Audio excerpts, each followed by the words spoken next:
পারে না। বাবা, তুমি দুঃখ করো না। আমি আর কখনো খাবারের জন্য বায়না করব না।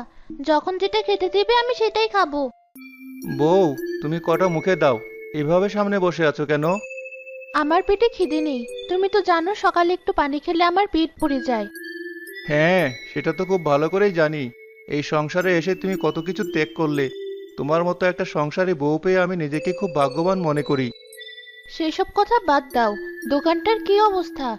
বেচাকেনা কি বেড়েছে? এখন তো একটু দেখছি ভালো, আস্তে আস্তে হবে। সবে নতুন দোকান দিলাম, সময় তো একটু লাগবেই।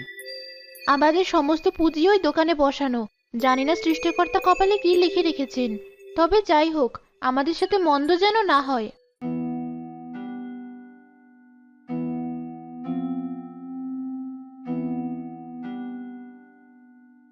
কিছু বুঝলে?